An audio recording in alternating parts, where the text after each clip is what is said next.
আমি ইদানিং নাটক শেষ করলাম সিঙ্গেল রাকিবের, আর স্টার্ট পর ছবির কাজটা শেষ করলাম রোদের মধ্যে, কর্পোরেশন ডিরেক্টরের কাজটা শেষ করলাম রোদের মধ্যে,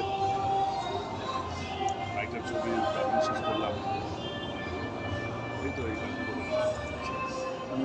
এবার কি সিনেমা তো আপনাকে খলনায়ক হিসেবে দেখা যাবে কিনা, নাকি অন্য চরিত্রে দেখা যাবে? একটা খলনায়ক, নাইটের খলনায়ক অপারেশন চেক হচ্ছে একটা মুক্তিযুদ্ধের উপরে, যেটা আমাদের 14ই আগস্ট যে আমাদের নেভিরা যে অপারেশনটা করেছিল, যেটা ওর উপরে নির্ভরশীল। তখন একটা পাকিস্তানি বলেন। আর ডার্ক ওয়ার্ল্ডে আমি positive police officer, police inspector. আমরা ঠিক মিজু আহমেদ সাথে বা কিছু আহমেদ শরীফ, রাজীব, তাদের সময়ে যে খলনায়কগুলো দেখতে পেয়েছি, বা এরপরে শুধু মিশা সওদাগর ছাড়া আর তেমনভাবে উঠে আসতে পারছে না। এই বিষয়টা নিয়ে আপনি কী বলছেন? কোথাও কোনো ঘাটতি রয়েছে কিনা? মিশা ভাই অত্যন্ত মেধাবী একজন শিল্পী, অত্যন্ত রিচ অ্যাক্টর, এবং তিনি খুব নিষ্ঠা এবং একাগ্রতা দিয়ে চলচ্চিত্রে কাজ করছেন, যেটা হয়তো সবার ভিতরে ছিল না, ঘাটতি ছিল বলে।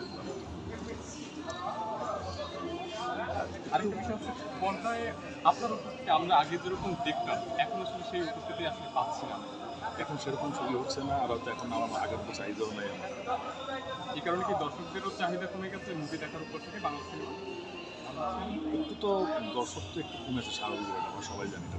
এটা বলা হবে না দর্শক ঠিক আছে, আমরা ছবি দেখতে দর্শক কিছু কমেছে বলে ছবিও কম হচ্ছে। দর্শক যদি আগের মতো বেড়ে যেত তাহলে সব ছবি আগের মতো বাড়তে হবে। আপনারা আমার চেয়ে ভালো ভালো অভিনেতা, আপনাদের কাছে অনেক ভালো বাংলাদেশ ইন্ডাস্ট্রি খলনায়ক কি কম পাচ্ছে কিনা? আপনি দেখেন যে কোনো একটা প্রোডাক্ট যদি একটা তৈরি করেন, সেই প্রোডাক্টটা মার্কেট রানিং দিতে হবে, তাহলে সেই প্রোডাক্টটা আবার কোম্পানি কিন্তু আরও বানাবে, আরও নতুন।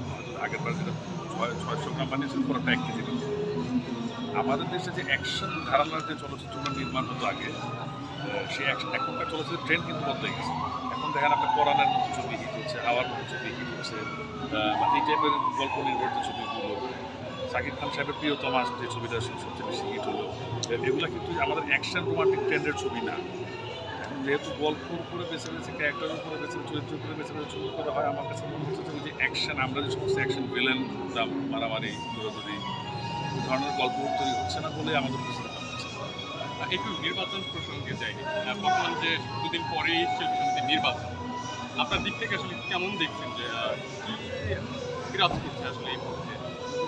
খুব সুন্দর পরিবেশ, খুব সুন্দর পরিবেশের দুটা প্যানেলের মধ্যে আমি দেখছি, তার সাথে দেখা হচ্ছে অলি ভাই, নিপুণ, বিদ্যুৎ ভাই, সাথে আসছে, দেখা হচ্ছে ওরা দুজনের সাথে কথা বলতেছে, জড়িয়ে ধরে কোলাকুলি করতেছে, সালাম বিনিময় করতেছে, সৌহার্দ্য বিনিময় করতেছে। খুব সুন্দর পরিবেশে এবারে নির্বাচন ভালো, কিন্তু গত নির্বাচনেও ছিল এবং তারপরেও কিন্তু গত নির্বাচন আলোচনা থেকে সমালোচনায় বেশি তুঙ্গে ছিল। এবছরও আসলে সেই দিকেই হাঁটছে কিনা, যদিও সবাই ভালোই বলছে, কিন্তু শিল্পী সমিতির নির্বাচনটা কিন্তু সব থেকে বেশি আলোচনা সমালোচনা থেকে থাকে। আর থাকবেই শিল্পীদের নির্বাচন। আপনি কী বলেন?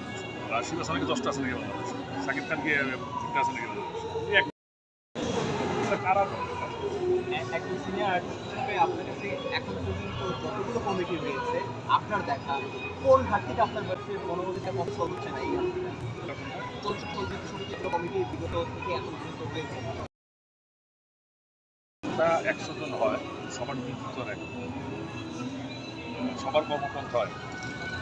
প্রেসিডেন্ট সেক্রেটারি চেঞ্জ হচ্ছে, নতুন আসছে, আবার হয়তো আগের জন্য আসছে, তার স্টাইলে সে কাজ করে। আমি যদি প্রেসিডেন্ট হই, আমি কী কাজ করবো সেটা তো আমি তার মাথায় দিইনি, বা সে হয়তো সেভাবে চিন্তাও করেনি। এক একজনের কাজের পলিসি এক এক রকম থাকে। আমার কাছে যেটা ঘাটতি, তার কাছে সেটা পরিপূর্ণতা। আপনার দৃষ্টিতে এখন পর্যন্ত কোনো ঘাটতি পান নাই কোনো কমিটি? আমি যেগুলো পেয়েছি সেগুলো আমি সবসময় বলেছি। আমার যেগুলো দাবি ছিল, যেমন শিল্পী চলচ্চিত্রে একটি ছবি নির্মাণ করতে হলে শিল্পী সঙ্গে ব্যতীত সমস্ত সমিতি থেকে সার্টিফিকেট নিতে হয়, একটা টাকার বিনিময়ে এন্ট্রি ফি যাকে সেটা একটা শিল্পী সমিতি নেওয়া হয় না, এবং শিল্পী সমিতিতে নেওয়া হয়। আমি সেটার জন্য সবার সাথে বসে, সংসদে সবার সাথে বসে এটা নিয়মটা করা হয়, জন্য আমি আবেদন করেছি।